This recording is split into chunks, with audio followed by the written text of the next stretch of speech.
Hey everyone, David C. Anderson here from the Knife Center, but coming at you from Las Vegas for SHOT Show 2022 with Eric Lesser himself from Spyderco. How are you, sir? Great. How you doing? So good to see you again. Nice to see you too. Oh man, happy to be back. Yeah.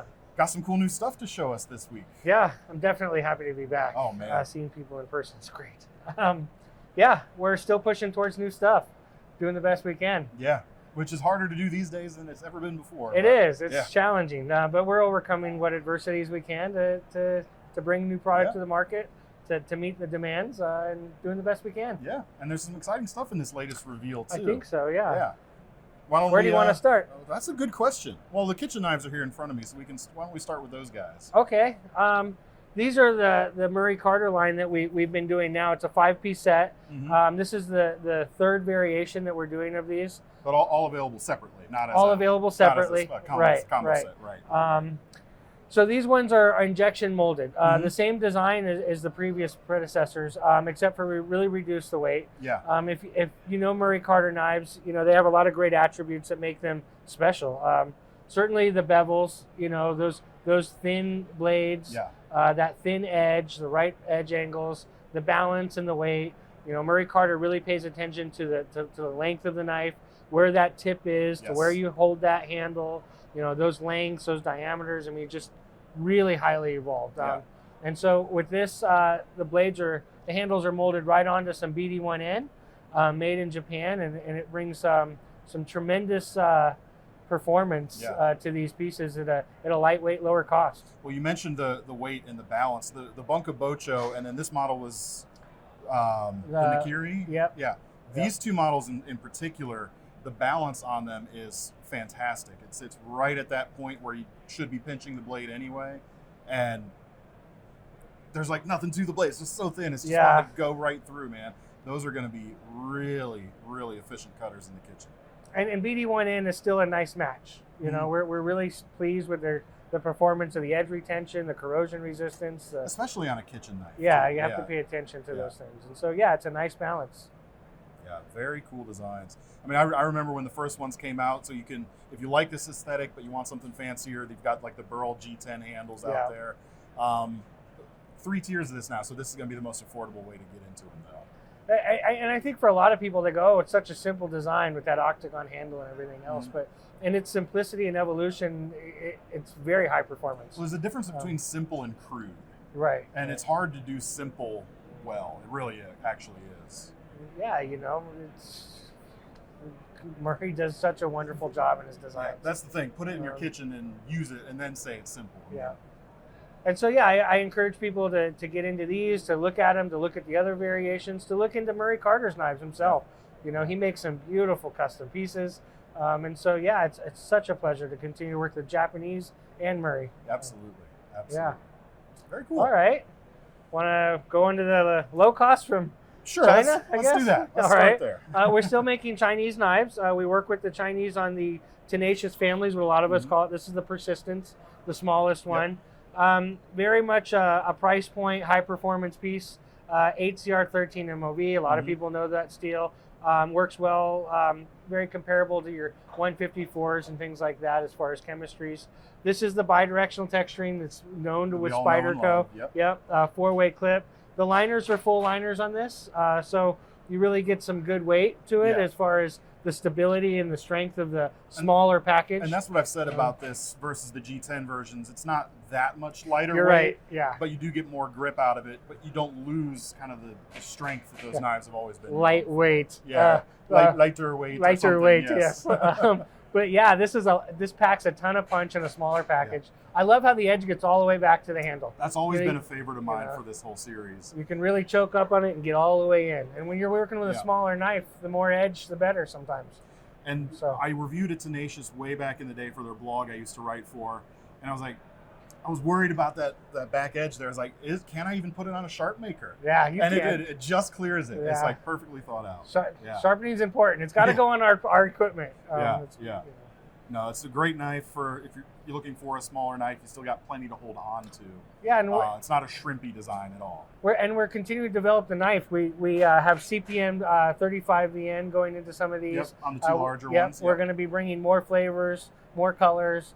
And if you're looking for those price point, high performance, use them knives, the tenacious, the resilience, the persistence, the ambitious, all wonderful pieces. Yeah. Excellent. So yeah, going to the next one. Let's keep with the since we're talking about one of the FRN handles. Why don't we go through those first? Even though we're out of order on the table here. So yeah, let's go right to the MagnaCut Native. I think everyone is excited about this. Yeah, it's amazing steel. I have to give Crucible and Marin Thomas and those guys, a lot of credit for the development of this steel. To me, it's almost in its own category.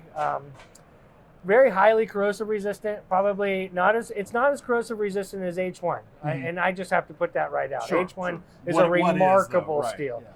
We were surprised to see you guys, the first MagnaCut from Spyderco to be in the salt line. Yeah. How does it compare to, say, the LC200N stuff then, in terms of? It's very comparable. Very close to that? I would let the marketplace kind of decide which one they might prefer better, but they're certainly very comparable in corrosion resistance. Corrosion resistance, yeah. And we'll likely make MagnaCuts in non-salts. But we were just kind of trying to make a little bit of a statement for how great the steel is and its corrosion resistance. Yeah, and that's the thing. It does make a statement for you guys to do it there first. Yeah. That's fun. And so, gosh, I know I'm going to keep saying it. That nice bi-directional texturing you get from Spyderco. This has no liners in it, so the threads are inserted into the mold. So it gives you that 4-way, but it also reduces the weight a lot. Has that full flat grind. It's a great length for everyday carry. Yep. The lock, I know I say this stuff a lot, but lockbacks are still some of my favorites. I mean, that self-close, the action, the solid lockups. There's something with just the classic thing that just works. It is. It works well, and most people know how to operate it right out of the chute. And so, the native MagnaCut salt brings a lot to the table. We're excited for it. Yeah, very cool. I am too. And then we're continuing the lightweight series along with the whole family. So it isn't in the reveal and isn't delivering yet, but I wanted to give you a little bit of a preview. Well, thank you. We appreciate it. So much. These are off the mold, so we're certainly making strides in it. But we took the Chief and turned it into a lightweight. So this one also has no liners too. And so for a knife of that size to be the weight that it is, it just feels wonderful. That's not much to it in terms of the weight. You're right. So it's a little bit thinner in the girth than the salts, right? I think it's the same. Yeah. I think the blade thicknesses and the lock is the same. It just reaches much further out there. Right. So yeah, it's a high performance piece. It's tough to get much larger to be that strong and light. Right. With that back lock, you can really go to town with it in confidence. You can throw it in your pocket without pulling your pants down, and you have a lot of knife. Yeah. Are we going with BD1N on this, or is this just like a BD1N? Okay, I'm not actually sure what this one. Yep, BD1N. I know, because sometimes it'll say something here that we know it's not going to be, so I figured I'd ask. Yeah. In fact, I know this one's not BD1N because there's a little star on there. Our engraving department put it there just so we know. But that's funny. It's probably S30V. I don't know. So I'll just set this over. But yeah, very cool. It's a fun piece. Always excited about the bevel grinds on our knives, and I know I talk about it a lot, but it's one of the more important things about a knife is those thicknesses, those bevels, those edge angles, the heat treats, the proper fabrication of the blade. And the tip is crisp, and it's just a high performance piece. Yeah, I mean the lightweight of this one really transforms it versus what they feel like in my memory, the full size versions. I mean, the tip is way out there, but it doesn't feel way out there. Like, it feels like you've got complete control over that. Yeah. Oh man, that feels good. And then, I mean, we really went all the way down with the little native too. To go from one extreme to the next. This one, I'm going to just jump into little natives in general. So there's 3 of them. This one is a slip joint. This one's a compression lock Warncliffe, and then the lightweight. One of the reasons I jumped into all 3 right away is this one's thinner. The blade stock on the lightweight is thinner than the G10 version. Yeah. And so, it really reduces the weight. Without the liners and the wire clip and the thinner blade stock, it slices so well, carries it with ease. It really puts it really close into like the Dragonfly territory. It might give the Dragonfly a run. I mean, it's 2.5 inches of joy. It really is. Made in the USA, which I know some folks are going to appreciate that even more. Very nice. Yeah. Little natives, for me personally, it's just been a real pleasure to carry the last few years, and that's why we're continuing to expand the line. I've been looking forward to the slip joint myself.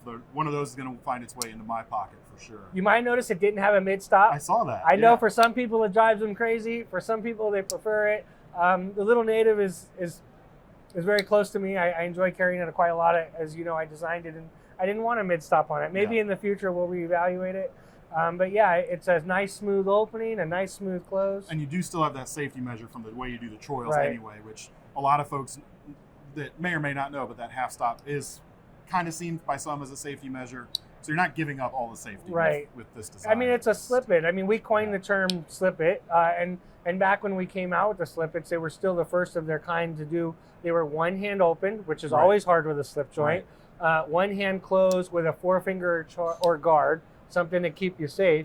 And they clip to the pocket. And when we introduced the slip its, there was nothing like it. And so nowadays there's more competition for that market. But yeah, for a slip it, a 2.5-inch Little Native is tough to beat. No, I like that. This was the real surprise for me though. When I walked into this room today is that Wharncliffe. Yeah, I'm a big fan of Wharncliffes. You're seeing more and more of them from us. Also, manufacturing capabilities are just getting so much better that we can perform edges like this consistently. And so, yeah, the Wharncliffe, it's right at 2.5 inches, has a wire clip, a compression lock, dual liners. That is going to be such a great utility. Peel ply G10. You know, for a lot of people, it seems the market's going smaller in some areas, and the Little Native is tough to beat. And we're going to continue the flavors. I mean, show me a more wicked box cutter than that. There's a few out there, but this is one of them that's up there for sure. That's cool. I like the tip placement for this one too. You know, where that tip placement is, it kind of has a little bit of a pistol or negative grip to some of the other knives we have, but it's very slight, and it reaches that tip down to a good location, I feel. And so, yeah, it's been a joy to carry. It really has. Very cool. Very cool. You got your wire clip there. S30V on this one? S30V. And this one's actually S30V because there's no little asterisk. Very cool. Yeah, and these are off the machines. And so, you know, in this whole family, you know, we haven't revealed them. They're not ready to deliver quite yet, but they're coming. That's awesome. Coming down the line. Thank you for showing us the extra bonus stuff. I really appreciate it. I enjoy that. One more FRN guy, I guess. Gee, I keep saying how much these are a joy to carry, but this one too. The stretch has always been one of my favorites. For people that are a bit of historians, we made a knife called the Hunter, stainless, way back in the 80s. That turned into the Provenator with a rubber insert. I don't remember that one. Yeah, some people might have to Google or duck or some of this stuff. Alta Vista is a good one too. Ask Jeeves. But yeah, I went from the Hunter to the Provenator, and we took the Provenator and stretched it out into the stretch.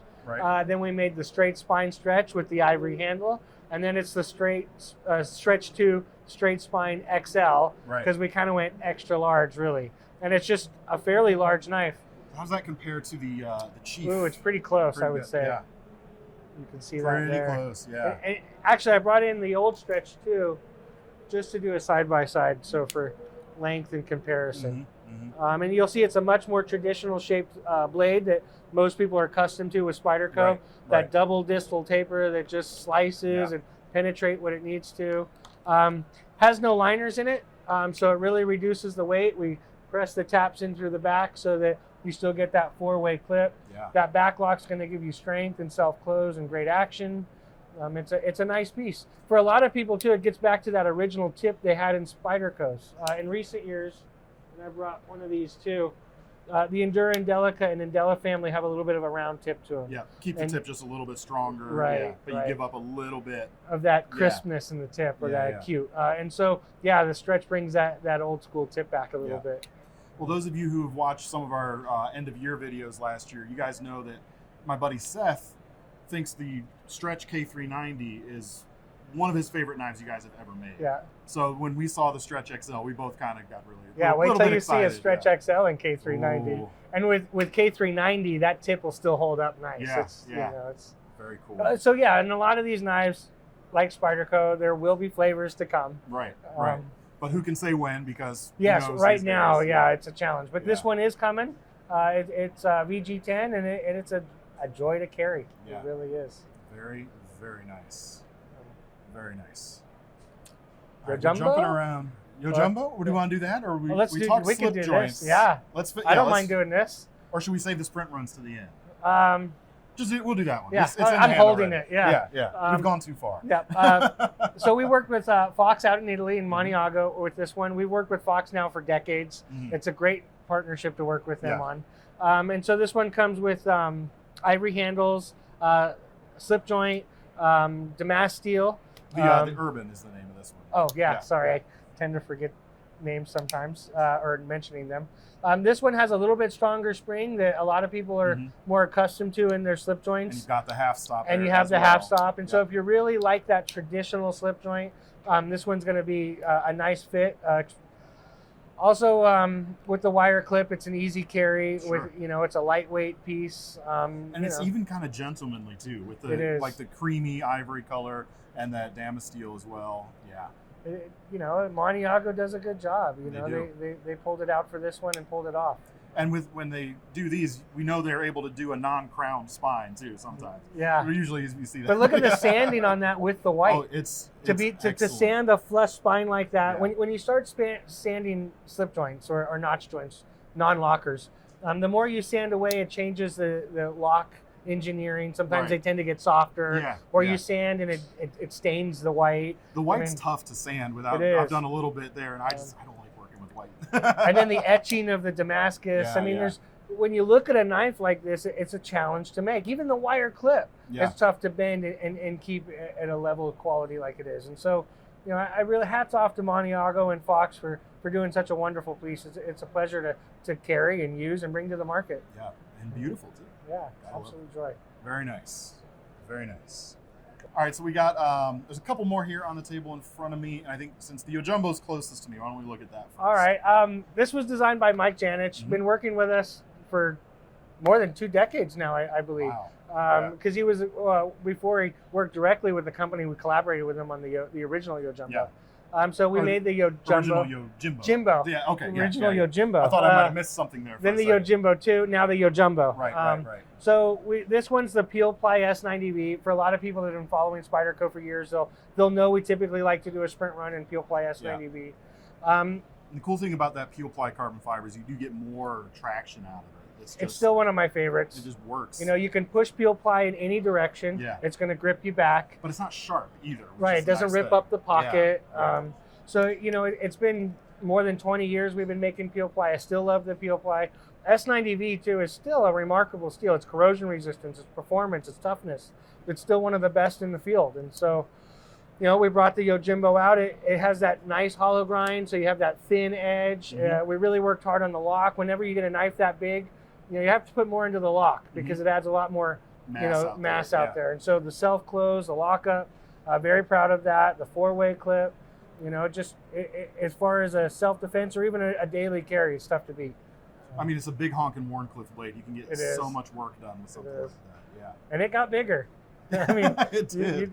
I'm previewing too much too, but Mike's got a small one, the micro Jimbo. I did see the prototype. Yeah, that's out in there. the case. We can't show you guys. Yeah, that it's pretty cool. Yeah, it is. I don't want to get too far ahead. Call that the Yomimbo or something? In the case, we're calling it the micro Jimbo. A micro Jimbo. Okay. It's a sweet piece. It's such a pleasure to work with Mike. Very cool.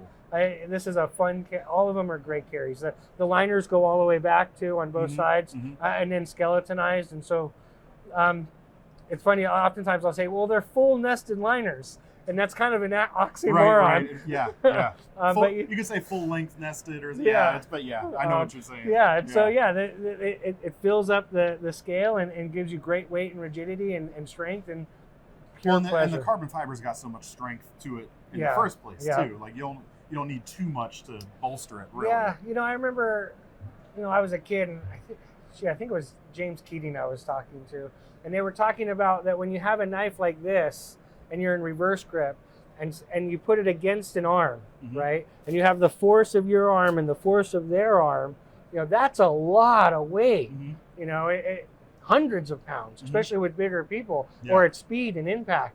And the last thing you want that knife to do is fold on your fingers. And so, you get into a knife like this, we really pay attention to those things so that they perform like they're supposed to perform. And, excellent. They do what Spyderco does. Yeah. Awesome. Very cool looking knife. All right. And then I have one left. This is the David Ridebaum. He makes a knife called the Bill the Butcher.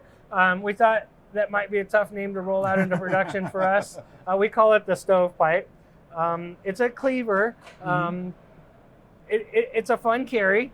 It's got a rounded titanium scale. Always proud of a scale like this. If you get into the machining and manufacturing world, it's hard to make scales like this without seeing cutting marks and consistency and the performance like we want. And so, it's just pure beauty on the execution of the handle, custom hardware. It is a flat, and so it does have a nice thin here. When you close it, it's got a little bit of a swedge here that you can use for secondary operations. You can open it and you get your thumb or finger on top of it. You can really choke up on the tip if you need to. It fits a lot of hands because it has a nice ergos and open back as you did that, so that even if your hand's a little bit larger, you can find a spot. Even if it's smaller, I can kind of spread out a little bit because it's not really a small handle when it comes down to it. But I can hit my pinky on that really easily. It's nice to get all 4 fingers on a knife like that. You said flat. You mean hollow? Is that? Yeah. Is it hollow? Oh yeah, I'm totally wrong. That is score hollow. A point for DCA. Yeah. I never would have. I would never have clocked that being a little multifunction tip there on the spine. That is cool. I'm probably getting. You can even open it in your pocket a bit with some skill. This can catch the front of the pocket because it's scooped out this almost way like an Emerson bit, wave. Now, if you don't want to, open it that way, you don't have to. You can just pull it out and open it standard. But with a little bit of practice, you can get that tip to catch the pocket and flip right open during opening. Yeah, very cool. Custom clip, custom backspacer, all titanium, no stainless interface. We felt that between the thicknesses and the size of the knife that it didn't warrant one. It's good to go. Okay. So if you want your box cutter like this, but you want it with more style, that might be the guy. Oh yeah, that's a very sturdy feeling piece in the hand. I always suggest looking up David Rydboom's knives too. He makes this knife in a variety of sizes and shapes. He's been making it for years, or at least the design's very similar to this. Right. He kind of CQIs like you do. When you're working with somebody, it's nice to have a knife that's already hit the market that people have carried and used, and you're not really reinventing the market. It's performed. Right. And if you were to get this, we want you to feel like you're buying a real David Rydboom knife. And so the quality is right there. You almost feel like you're buying the one from his own hands. Yeah, it's got this weird kind of combination of, like, ergonomics, a hard word, one of those overused words, but like the contouring on the side here combined with these interesting finger grooves, it's just got a very different feel to what I'm used to. Not a bad one. It's something a little bit interesting. Yeah, I love the variety that Spyderco offers, and that's one of the reasons it was fun to work with Rydboom on this. I mean, he has a style that I'm really not seeing quite anywhere else like it. And it's fun to bring a maker to the market like that has their own style. And he certainly has built a reputation. Very nice. Very cool. Eric, man, thank you so much. Oh, thank you for taking the time to show us this stuff. For some of the sneak peeks as well. I really appreciate that. Even extra. Always an enjoyment working with you. Oh, I appreciate it very much. Folks, if you want to get your hands on this stuff, apart from the sneak peeks, things should be up for pre-order now at the KnifeCenter. We'll leave links below. Let us know your favorites and let us know what you want to see in the future from us as well. And keep sticking around for more great SHOT Show coverage. See you guys next time.